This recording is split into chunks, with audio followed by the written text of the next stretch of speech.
Call the meeting to order at 6:31. 6:30 came and went. Okay, first thing I'd like to ask you guys if we could add tax refund authorization to the agenda. We can put that last if you want to do that. But if I can have a motion to do that. I'll make a motion. Second. Thank you. All those in favor? Aye. Okay, thanks. First item is to approve the minutes from the regular meeting held on August 13th, 2019. Make a motion to approve the minutes, August 13th, 2019. Second. Any discussion? Any changes? All those in favor? Aye. Okay, next up is it's an old habit, Bill. Next on the agenda is Estuary Council of Seniors Budget Report. If you guys would feel free to introduce yourselves and Thank you. make your report. Great. Stan Minjone, I'm the director of the Estuary Council. First of all, I just want to thank you guys for having us and supporting us throughout all these years. I have 3 board members with us. Elizabeth Goldstein, who's vice president of our board, Diane Arnold, who's our treasurer, and Bill, so no introductions. Thanks, Stan.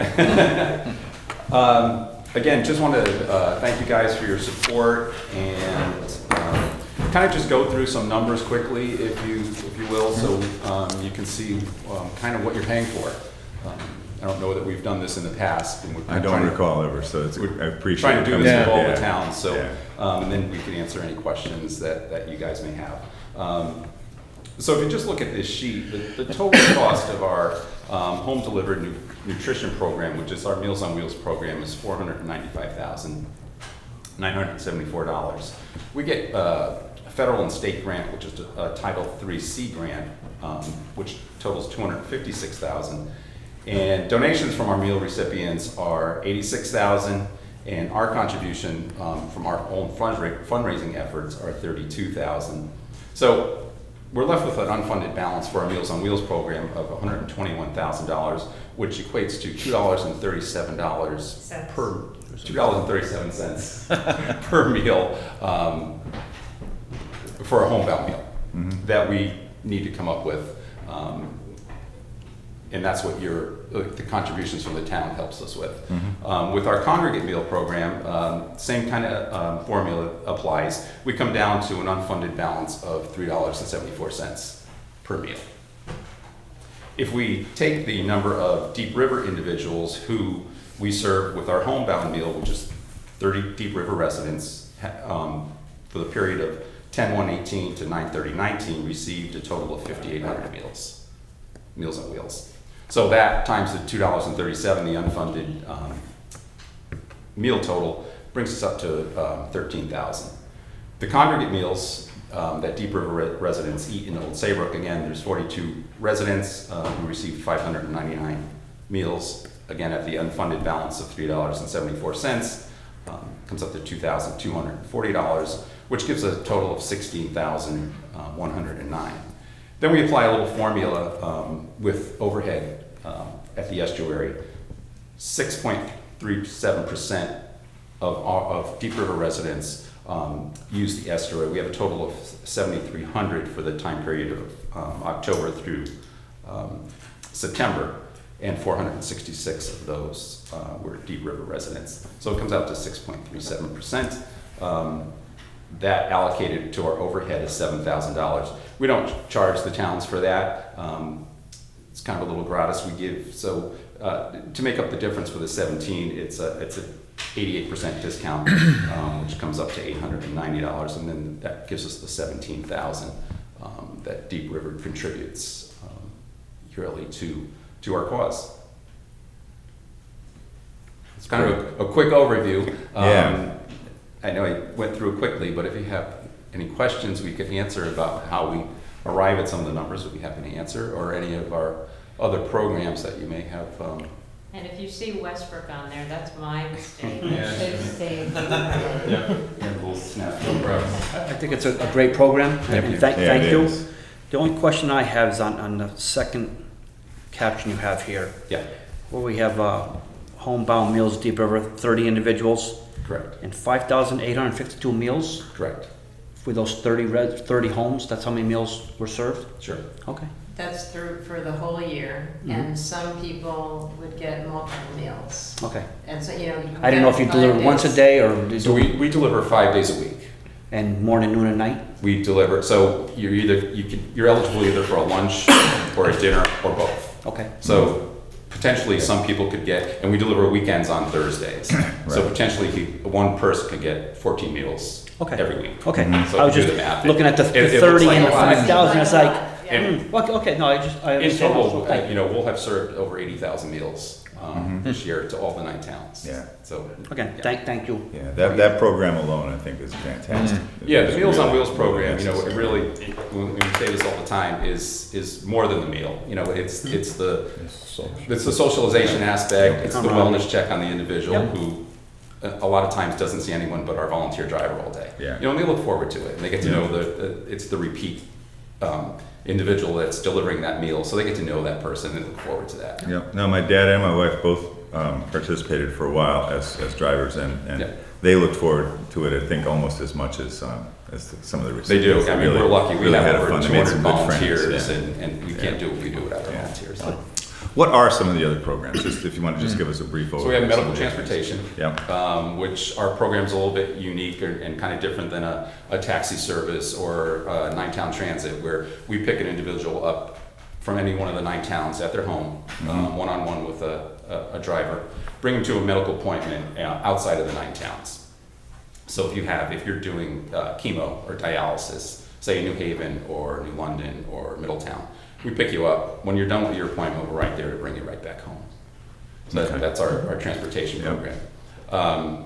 We have our wellness program, which is you can come and get your blood pressure checked, your cholesterol checked, diabetes checked, all again free of charge. You know, we don't charge for it. What other programs am I missing? Well, there's the gym. We have our gym. Oh, nice. Yeah, we have a full line of Nautilus equipment. Wow. Yeah, we have 2 treadmills, 2 new steps, which as you're aging, it's an easy machine to get in and out of. It's less taxing on your joints. We have a variety of exercise programs, painting classes. And on the gym, it also accepts silver sneakers. So We are a if Silver you Sneakers approved are facility, so- Medicare And you have that, then there's no charge. There's no to be a charge. Yeah, I was member. gonna ask what age, I was definitely going to ask what age. yeah, what So- age qualifies for. So we service people 50 and older. Oh, yeah. Oh, good. Yeah. Seeing a lot more of you guys. The Absolutely. AARP definition. Yeah, that's right. Way too old, Jim. That's We have nice. art classes, painting classes. We have an Artist of the Month reception every second Friday of every month. We have a local artist that features their work in our lobby. Music classes. Music classes, ukulele classes, Support groups. diabetic support groups. We have a grief support group. Most of the classes that you could find, you know, that are age appropriate. But generally, we're there for socialization, you know, and our meals. You know, we're there. We have 4 congregate meal sites, one in Old Saybrook, one in Old Lyme, one in Clinton, and one in Killingworth. And for those that don't know where those sites are, that's on a website or? That's on our website, Okay. ecsenior.org. Okay. The one in Clinton is at the Town Hall Annex. The one in Killingworth is at the Congregational Church. The one in Old Lyme is at the Old Lyme Senior Center, and we have ours at, of course, in Old Saybrook. Yeah. We Wow. also have support groups for caregivers. So this- That's a very important. That's yeah, a great that's idea. yeah. And we have bingo. We have Thursday night bingo, which is the prize. You know, if nobody wins, the prize gets up to $1,000 after the 10th week. So That's how you fund some of this That's stuff, right? absolutely. It's amazingly popular. People come from all over.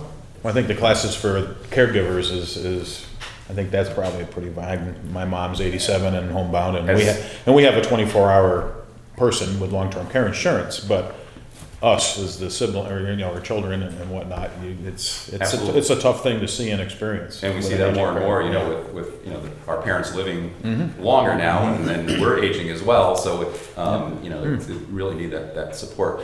One thing we didn't mention is our thrift shop. Our thrift shop provides us with over $160,000 a year of income. No kidding.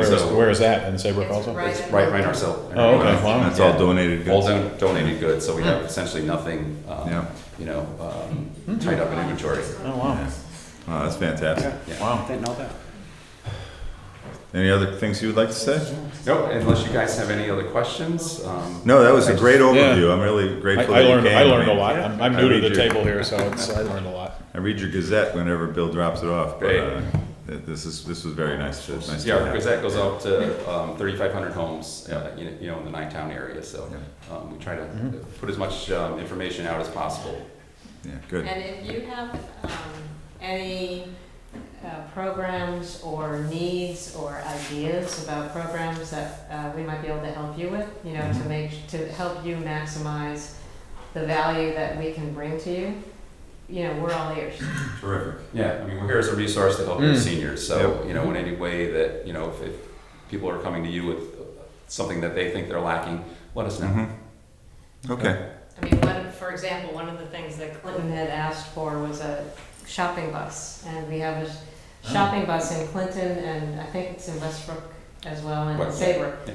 And for $5 round trip, it's not a huge bus, it's a 10-seat bus, of which one seat is for a Wheelchair coach. and the driver goes to your house, will help you from your home to the bus.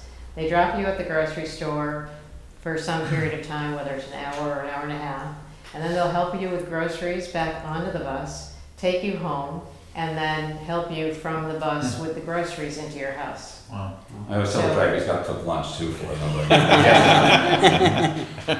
And so it's a great resource. I don't think we have one. I don't think it runs here, but if that's something, Yeah, we absolutely. I can- mean, that's, transportation is always an issue, as you guys know, Mhm. especially for seniors. So, we can always have that discussion, absolutely.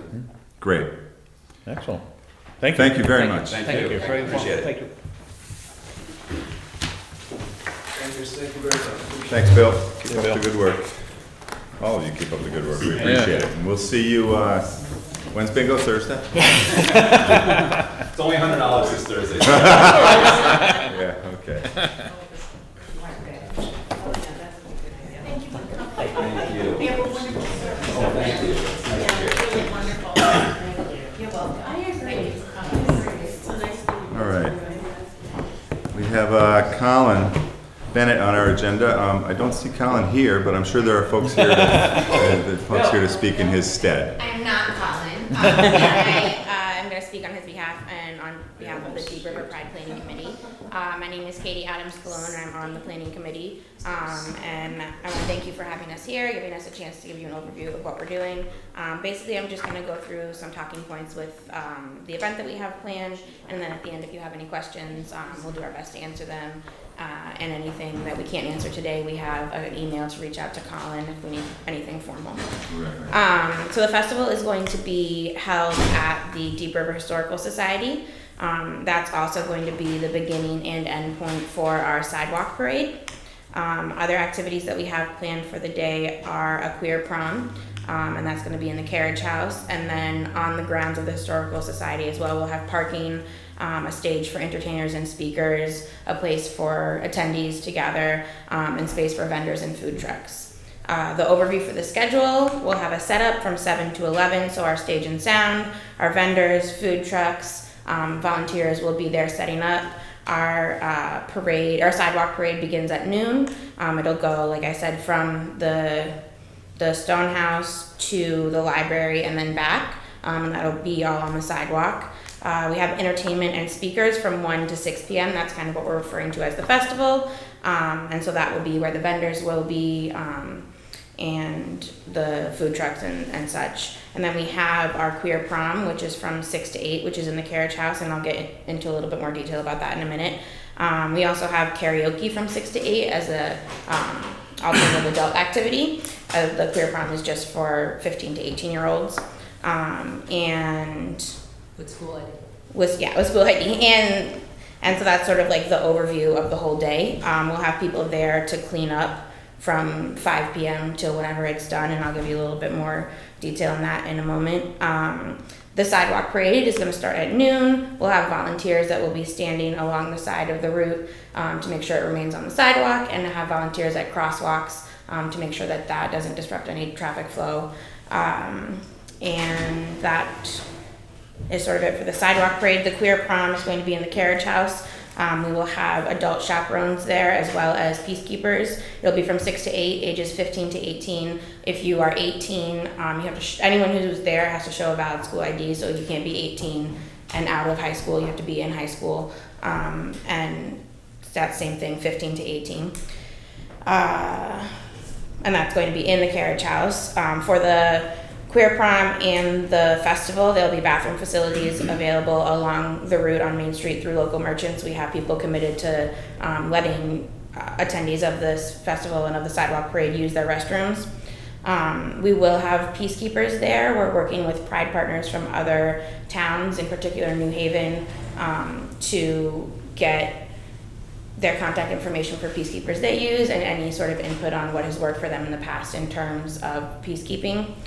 They'll do, like I mentioned, the crowd control sort of for the sidewalk parade, making sure that stays on the sidewalk.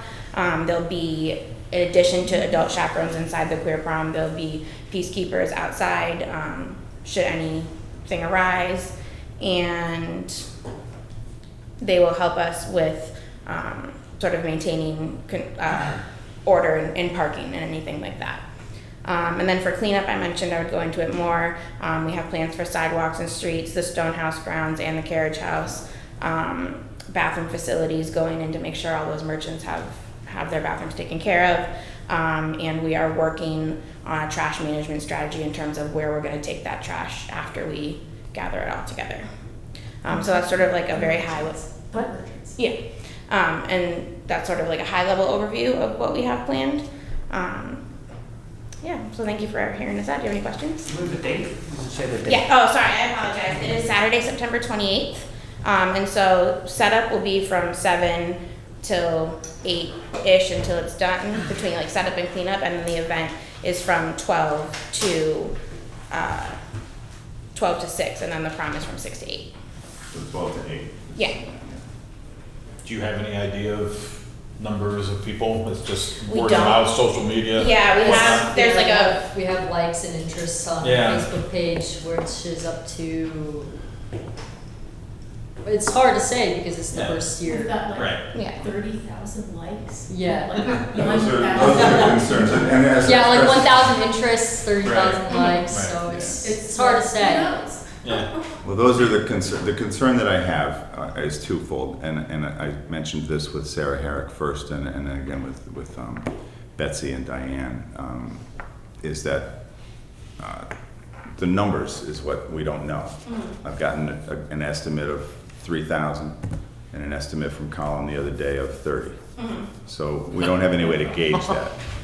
What we need to pay attention to, and this is what I've expressed every time, that the 2 times that I've spoken with anybody from the group, is safety, public safety, and peacekeeping folks, whether they're experienced in other pride parades and things like that, are not going to satisfy my interest in public safety. So we need to make sure, I need to know your times.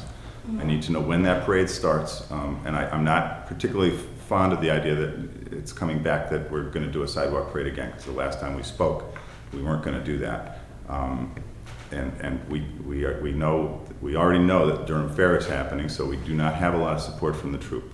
So we're going to have our constables out, but I am a little disheartened to hear that this is back on the table without any more further conversation just being sprung at us here at a meeting. Because first and foremost, in my mind, is public safety. I love the idea that you guys are having this party. I think it's terrific. And I'm assuming that that I am going to have some family members hopefully attend. But it is critical to me that we do this in an orderly fashion and walking up and down Main Street. If we've got 1,000 people walking up Main Street in the middle of the daytime, that's going to be disruptive. And we need to make sure we have our constables ready. The other thing is we need to make sure we've got constables at the prom. If there's a gathering of people, of over 100 people, it's the law. We need to have people there. So we need to make these arrangements, which is what I expressed both with Sarah and with Diana. We need to know that stuff before Saturday morning. So please keep in communication with us. It's crucial that we do that. I mean, as I said, and I probably will be redundant, but safety is my first and foremost. And this is, the potential for this is. Can I just clarify something? Mhm. When we sent you Betsy and Diane, we had no idea that you would object to the sidewalk parade. And so I'm not we were- objecting to it. No, I'm no, no, asking. I just, we were gobsmacked, and so we just sent them because, to contact you. And so when they came back and said, hey, everybody, it's okay if we don't have a parade, we were like, oh my God, no. And so that's why. There are procedures that we need to go through for I know, public I know, but things like this, that's why we came back to the Board of Selectmen to communicate with you again. Because it's not okay if we don't have a parade. And so that's why we're here today, okay? That's all I wanted to say. That's why we're here today, Yep. to communicate with you again, okay?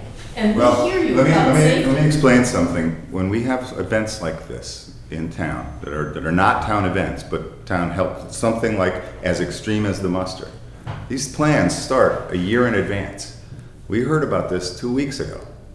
So, we're trying to accommodate, and I think it's a legitimate request to hold off on this walk until next year, when we can plan accordingly and make this work as a cooperative effort, not as an individual effort, without any notification and without any real cooperation. That's what I'm trying to say. I'm not objecting to it. I did not confront you in any way about it, other than to say there are serious issues that we need to take into account, and we need planning time. 2 weeks or 4 weeks is not enough time to plan this stuff. So, if the constables are gonna be busy at the Durham Fair, you're saying that. The constables will not, but the state troopers, all of Troop F is going to be up there. They're going to be on a skeleton crew. Okay, for that so day. why couldn't the constables show up for us at that time? That's what I just said. We I need to. We have two. We have two. Okay, so then why aren't we covered then? Is that, Because it costs us money. These guys we have one schedule. We're going to schedule another. There are things we need to plan now. I don't know if one of them is planning a vacation now. I don't know.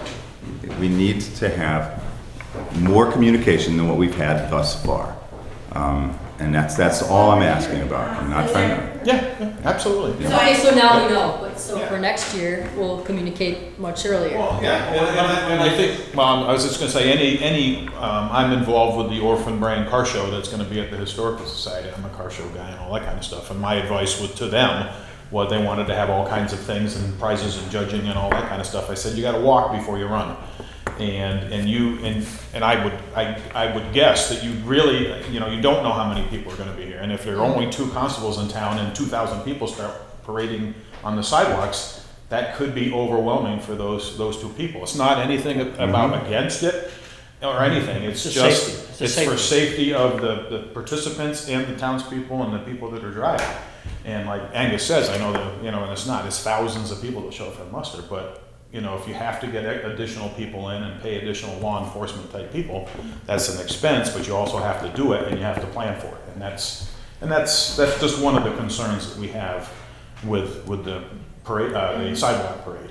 My biggest concern would be the lack of having the police. Yeah. Because if everyone's gonna be parking at the Stonehouse or Historical Society, you have to cross the road Yep. to get to the sidewalk. Yep. And if we have 1,000 It's not a people here, crosswalk there. would be my concern as a selectman, is the safety of the people that are coming in our town and our people of the town that we represent. And I don't know how many parking spots are at the Historical Society for cars. All of a sudden, if 500 cars come, where are we gonna park them all?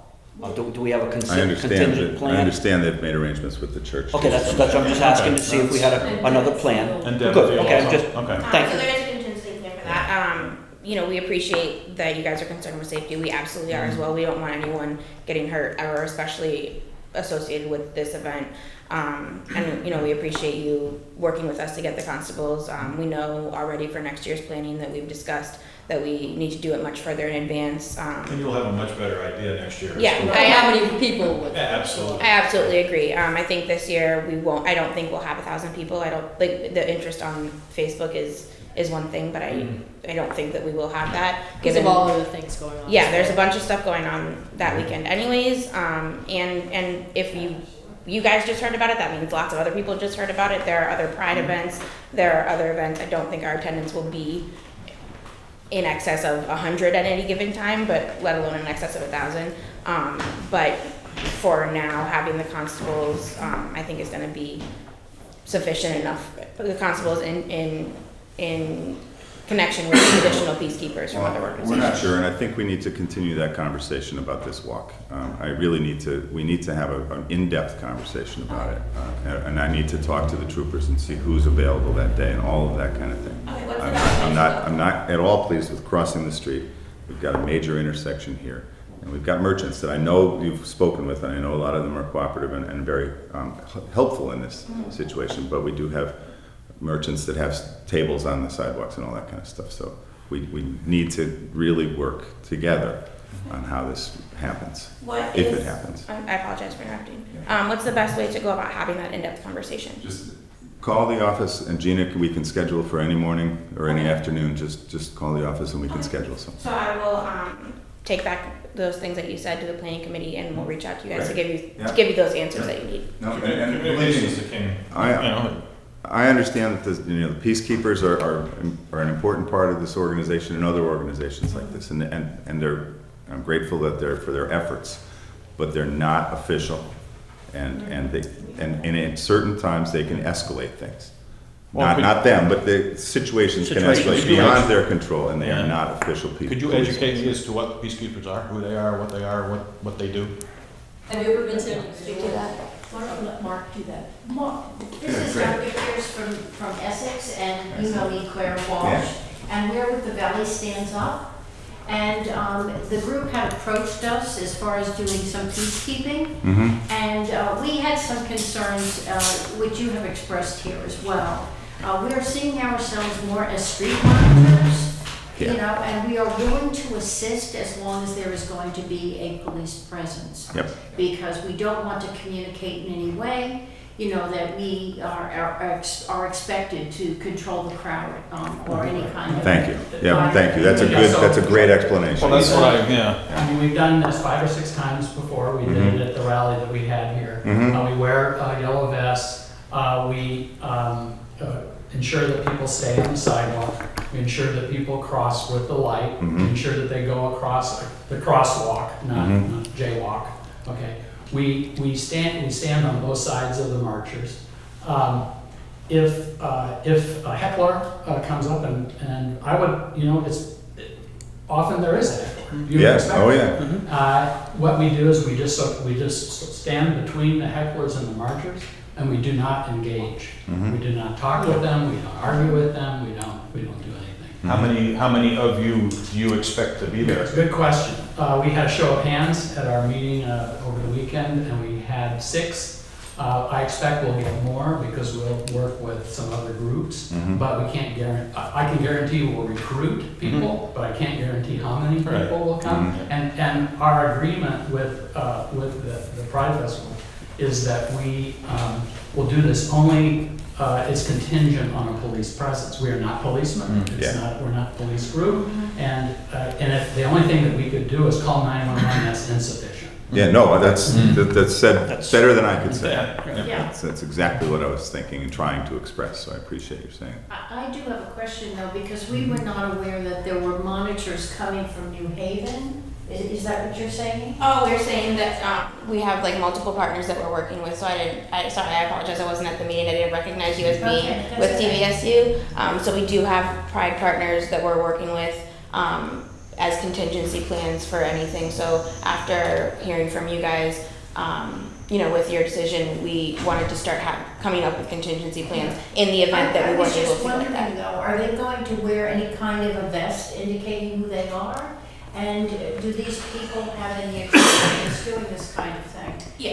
because, you know, we're willing to do this, but, you know, we have skills on, you know, with how to do it. Yes. And we don't want to be placing ourselves at risk or anybody else for that matter. Yeah. So I would be concerned, you know, are those folks going to have some way to identify themselves with jackets or vests or? Yeah, I And think, have they had any experience doing this kind of thing? yeah, anybody that we would work with would have had experience doing this, depending on what organization it was. Like, we would really love to work with you guys. We're trying to get the police presence there so that we can work, so it is like this, people from our community doing it.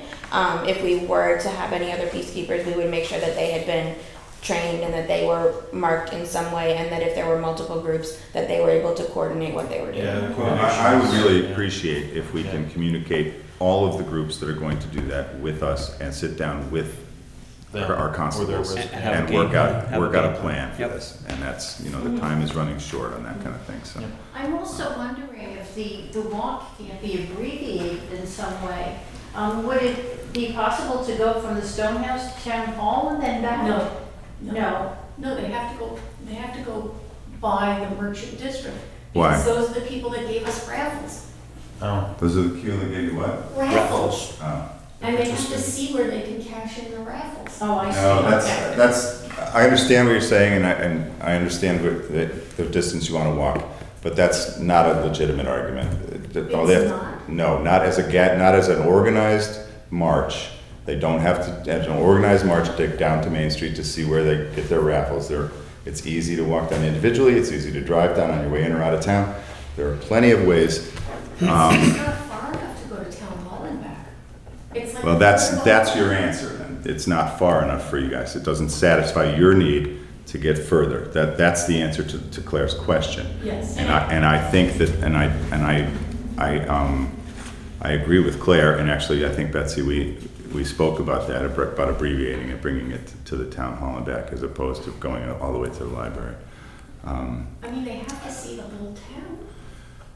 Well, they're gonna walk up to Winthrop too. I mean, how far are we gonna go with this conversation? Are they gonna drive up? I was just coming from a place of public safety, because the main intersection in town, I think you live in town, right, Sue? Yeah. Yeah, I mean, the main intersection in town is where I would anticipate some difficulty if there are large groups of people, especially on a Saturday with Adams.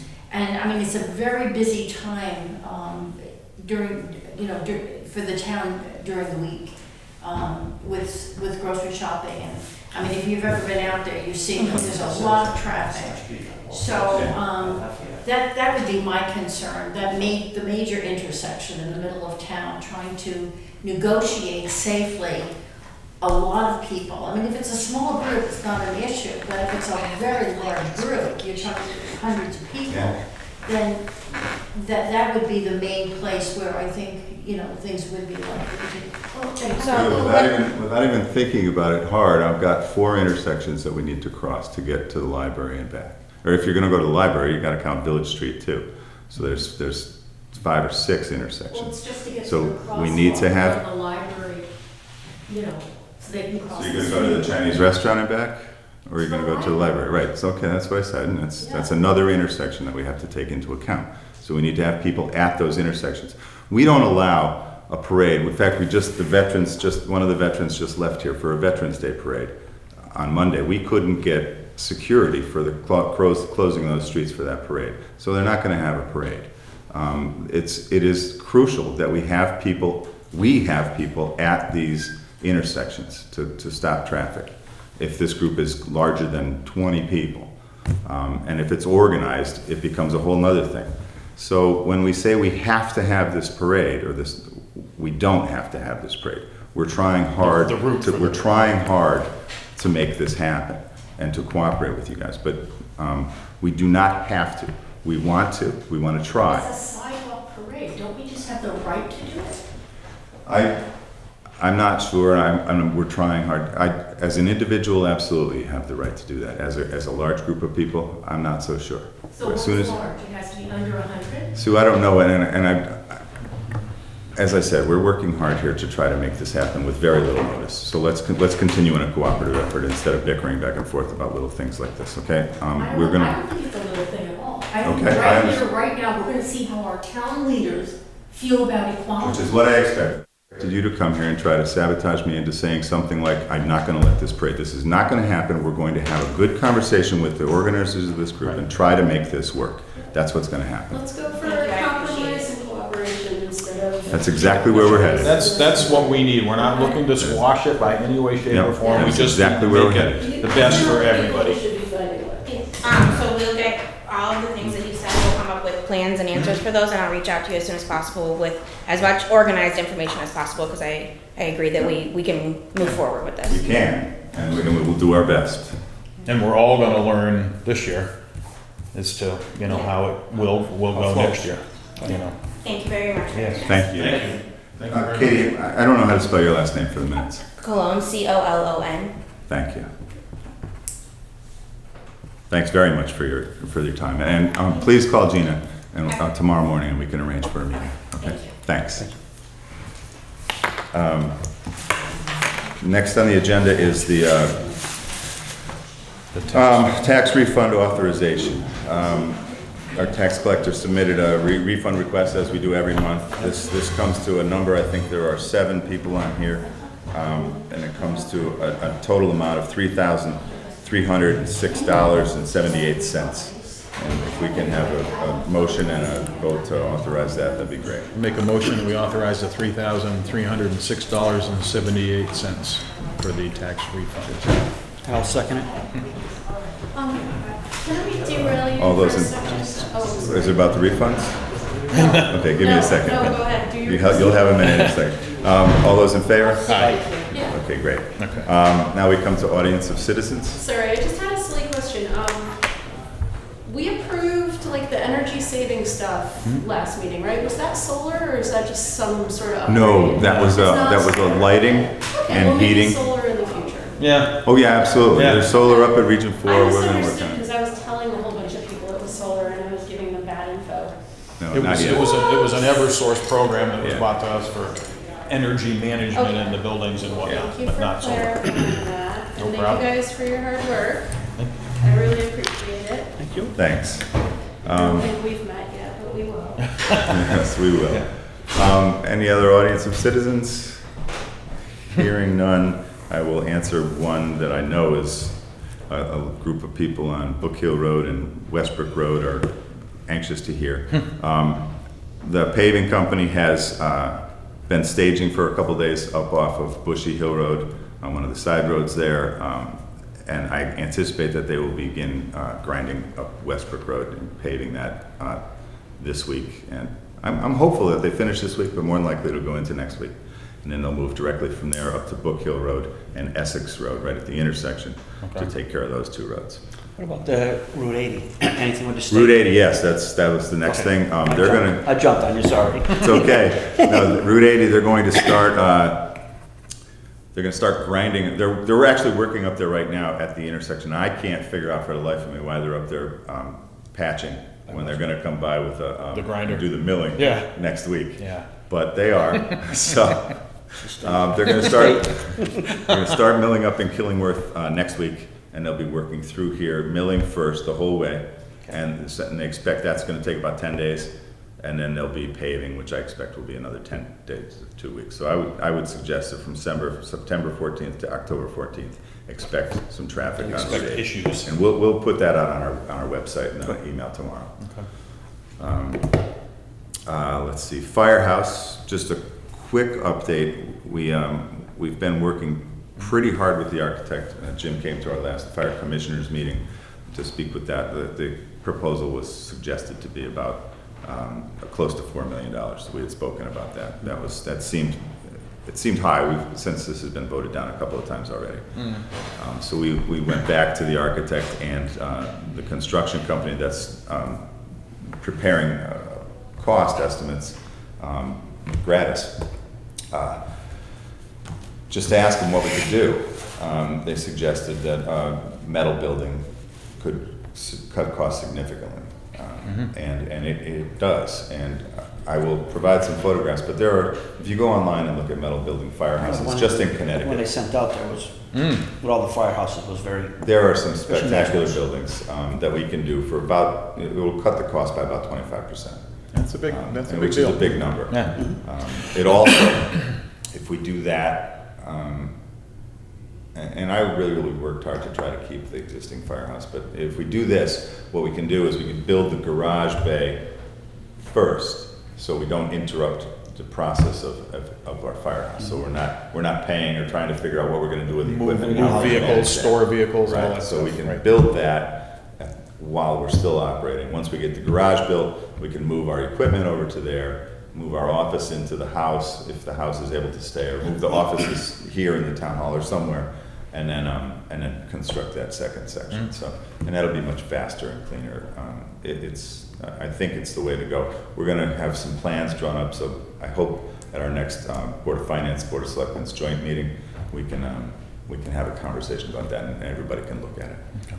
But I think we've got the cost back down to where it really, I don't want to say I drew a line in the sand, but I didn't want to go over 3 million, and this is where I think we're at. So we are not out of the woods yet on the grants for the fire truck. Yeah, that's. I've gone to the AFG. They've started announcing. What I was very glad to see, though, is that they are still awarding grants. It's not done. We haven't been awarded one yet. haven't But been told yes, haven't been told no. Right. They are still, there was a whole bunch more were awarded on Friday. So they're continuing to award the grants. But, I'm not as optimistic, or I'm still hopeful, but I'm not as optimistic as I was a week ago. Yeah. So, the timing might be right, really, to do this big borrow all at once, instead of borrowing for the truck and then borrowing and making that a 5-year loan for the truck. Let's just pile that onto the same Lump it in. firehouse truck, or a firehouse loan, and stretch that payment out for 40 years, which is, and really, I think the way we should do all of these borrows for capital equipment that the town is going to benefit from for 40 or 50 years. We should stretch it out and pay for it for just as long. So that's what I have. Unless, if you guys have anything. No. Thanks. Motion to adjourn. Making the motion that we adjourn Second? at 7:12. Great. Thank you. Aye. Aye. Aye. Aye.